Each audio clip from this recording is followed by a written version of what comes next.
Donc tu as joué dans Dune 2 et maintenant dans une dystopie futuriste, donc Planète B. Est-ce qu'il y a quelque chose entre toi et la science-fiction? C'est drôle, tout le monde me pose cette question. Bah peut-être, peut-être que j'étais pas au courant. C'est vrai que moi c'est pas un cinéma qui me parle tout de suite de prime abord. Je suis assez sensible, moi, à tout ce qui est beaucoup plus proche de mes émotions et films d'amour ou d'auteur ou historique et pas trop science-fiction. Et bizarrement, là, même encore ce qui peut arriver ensuite, j'ai quand même des propositions science-fiction. Et ben peut-être que eux voient quelque chose en moi là-dedans que j'ai pas encore vu, quoi. Mais toi, t'étais pas fan de SF à la base. Pas trop.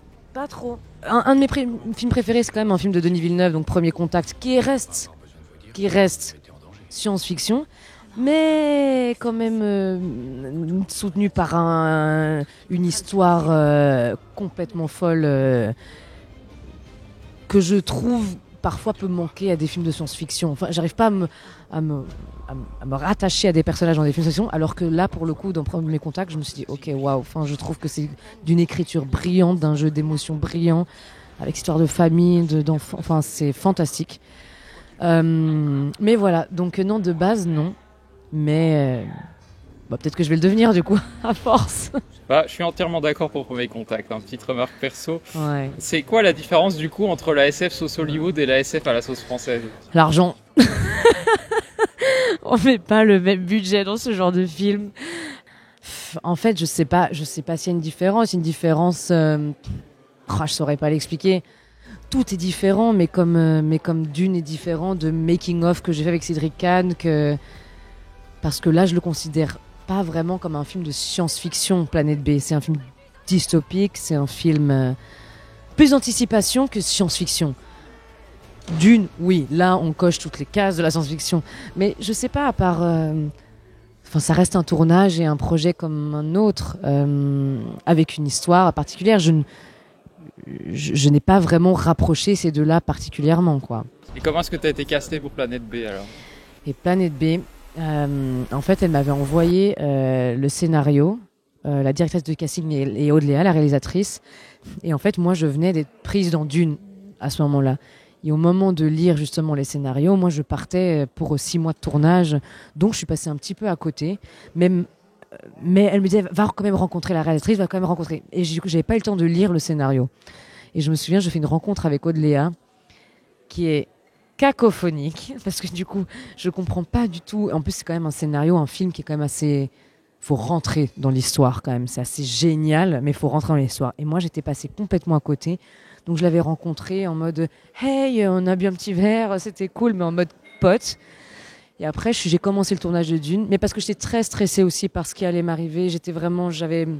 C'est ma faute. J'avais pas le cerveau à faire d'autres choses. J'étais, oh mon Dieu, pourquoi il y a Dune, pourquoi. Enfin, c'était très gros pour moi à ce moment-là. Et donc, j'arrive sur le tournage de Dune, et là, en fait, je me rends compte que j'ai énormément de temps pour moi. Et là, je lis ce scénar. Et là, je fais, oh, mais c'est incroyable. Mais c'est dément. Mais c'est génial. Un film français qui fait ça. Mais c'est incroyable. Et qui va jouer l'autre rôle? Mais c'est Adèle Exarchopoulos. Mais pardon, mais non. Et là, je lis ce truc, j'arrivais pas à m'arrêter. Et là, j'ai envoyé un message. Mais c'était 1 mois après notre rencontre. J'ai dit, est-ce que le rôle de Nour a déjà été donné à quelqu'un d'autre? Et là, elle me dit, non, je fais, s'il te plaît, par pitié, laisse-moi passer tous les castings du monde. Je veux passer les castings. Donc, je suis revenue en France. J'ai fait le retour et j'ai rencontré Aude Léa. J'ai dit, je suis tellement bête, c'est génial. J'aime trop ton scénar. Et parce qu'elle a proposé, parce que c'est inattendu. Et c'est ça que j'ai envie de faire en ce moment. Et donc voilà, j'ai passé les essais. Et le rôle n'était pas encore parti. C'est bon, je l'ai eu. Ouais. Et donc, tu étais carrément plus enthousiaste que pour Dune, on dirait. Non, Dune, c'est que c'est tellement évident. C'est tellement évident que c'est génial, que c'est incroyable, que mes partenaires, c'est Javier Bardem, il n'y a rien à dire, quoi. C'est trop bien, mais c'est trop. Mais quand je reçois des fois des films français, pas forcément français, mais d'autres films aussi, peu importe d'où ils viennent, et que souvent je reçois des choses, je suis là, bon, non, ouais, j'ai pas trop envie de faire ça. Et puis tout d'un coup, quand t'as une petite bombe comme Planète B qui est complètement atypique, Et puis un rôle où je joue en anglais. Puis son histoire, elle est géniale à ce personnage. Donc en fait, c'est tellement jouissif de recevoir un scénario qui est pas commun. Parce que je suis très mauvaise aussi en lecture de scénario. Je suis très lente. Donc quand j'arrive pas à m'arrêter, c'est que c'est bon signe, quoi.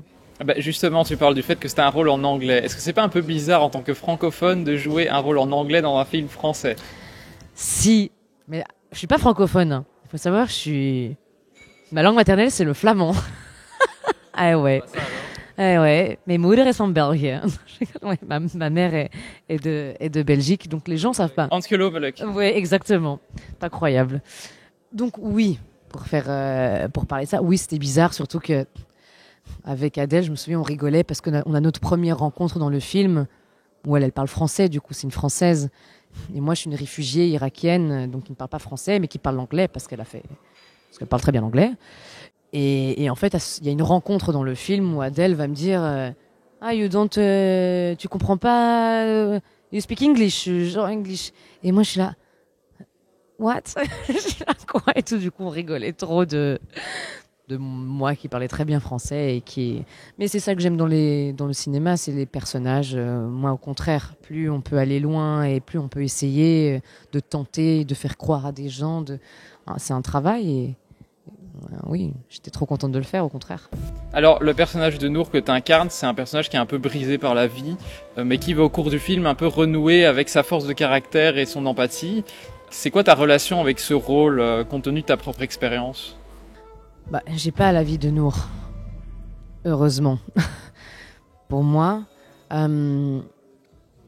Mais c'est difficile. Après, là où c'est très difficile, parce que c'est quand même, je me sens un peu un devoir de porter ce personnage-là que certaines personnes subissent. Notamment, Nour a été... l'inspiration de Nour, c'est un ami proche de Aude Léa qui lui a vécu un peu cette histoire, qui a dû fuir l'Irak pour certaines raisons et qui est venu vivre en France. Et de comprendre la difficulté qu'est l'immigration. Eh ben, c'est pas parce qu'on est ici que maintenant, voilà. Et donc j'ai pu avec lui, c'était aussi mon coach d'arabe parce que je ne parle pas l'arabe non plus dans la vraie vie. Avec lui, j'ai pu travailler ce que c'était que d'être seul dans un monde où on nous dit que tout va bien se passer et cette dureté de la solitude. Donc j'ai travaillé beaucoup avec lui. Enfin beaucoup, en tout cas on a beaucoup échangé sur ce rôle-là. Et ensuite, moi j'ai fait de mes expériences personnelles, mais au jour le jour dans les séquences, des émotions que je connais moi. Voilà, c'est comme ça que j'ai travaillé Nour. Alors, en tant qu'actrice, est-ce que tu aimes bien quand la personne qui te dirige est assez directive ou bien plutôt quand elle laisse une marge d'interprétation? Ça dépend des projets, ça dépend. Moi, j'adore qu'on me dirige, j'adore ça. Et en même temps, j'aime beaucoup s'y proposer, mais c'est très rassurant quand il y a un metteur en scène, metteuse en scène qui dit ça, qui veut faire comme ça. Et en même temps, aussi, plus on grandit, plus j'évolue aussi là-dedans, plus j'ai moi-même envie de proposer des choses où j'ai une idée un peu du personnage et du coup j'arrive et je fais des prises comme le réalisateur le veut et ensuite j'essaye de proposer autre chose pour voir. Mais j'aime le travail d'équipe. J'ai pas envie non plus d'être une élève et qu'on me dit quoi faire, même si j'adore ça. J'aime aussi arriver avec des propositions. Tu dis que tu aimes les personnages féminins qui ont des défauts au cinéma. Ouais. C'est quoi tes défauts? Mes défauts mais j'en ai plein. Je suis super flemmarde. Je remets tout au lendemain. Je vais pas trop les dire. Mais non, mais c'est vrai que je suis quelqu'un d'assez flemmarde, quoi. À la maison, je range pas beaucoup. Je laisse mon compagnon le faire, mais c'est vrai que ouais, je suis un peu bordélique et flemmarde et les gens ils disent que c'est cool, que non, c'est parce que non, c'est juste que quand on en travaille, quand on est entouré, faut quand même respecter. Non, par contre, quand je suis avec des amis, je range. Si on part en vacances ensemble, je vais faire la vaisselle. Je suis consciente des gens avec qui je suis et qui sont mes amis. Mais c'est vrai que quand je suis avec des proches, je suis un peu... Ouais. Le film, il aborde la problématique de l'immigration, on va dire même le racisme un peu par extension. Les questions de diversité, elles sont très présentes encore maintenant dans le milieu de l'audiovisuel. J'en prends pour exemple une enquête de Mediapart qui est sortie récemment par rapport à l'éviction du seul couple racisé de la série Scène de ménage. Bon, qu'est-ce que tu as exprimé par rapport à la question de la diversité dans le cinéma, dans l'audiovisuel ? Je pense qu'en France, très sincèrement, on commence à arriver à ouvrir. Et je pense être le meilleur exemple pour ça. Moi, j'ai joué des Margot, j'ai joué des Ruby dans Femme au balcon. Là, je suis Nour dans Planète B. Ok. Mais je joue une Alice bientôt. Je pense que ça n'était pas possible avant que j'arrive. Donc, grâce à ces autres actrices et acteurs racisés, je pense que eux ont fait le travail pour que nous, derrière, on puisse avoir plus d'opportunités. Ça ne veut pas dire que c'est toujours le cas, hein. Moi, à chaque fois que je reçois c'est aussi le choix, c'est aussi les choix que je fais moi. Moi, à chaque fois que je reçois des scénars, beaucoup, c'est soit pour jouer Aïcha, mère de famille, et puis je me dis, mais c'est pas, j'ai rien, évidemment, je suis pour si l'histoire et le personnage est intéressant et que j'ai envie de défendre. Je suis pas en train de dire que faut pas, que c'est de la merde. Non, je parle pas de. Mais il y a des gens qui sont encore très enfermés dans un truc comme si j'étais quelqu'un de social, comme si je devais porter un message pour une cause. Mais je n'ai pas de cause. Moi, je viens de Suisse. Ma mère, elle est belge.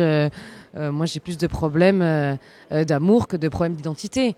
Mais je pense que c'est facile de critiquer aussi.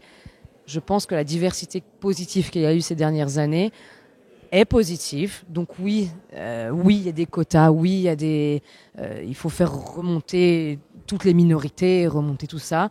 Mais je pense que ouais, on commence à arriver à un endroit, il faut quand même souligner ce qui est possible. Et moi, je suis l'exemple pour dire, voilà, on peut tomber sur des personnes qui ouvrent, qui nous aident à ça.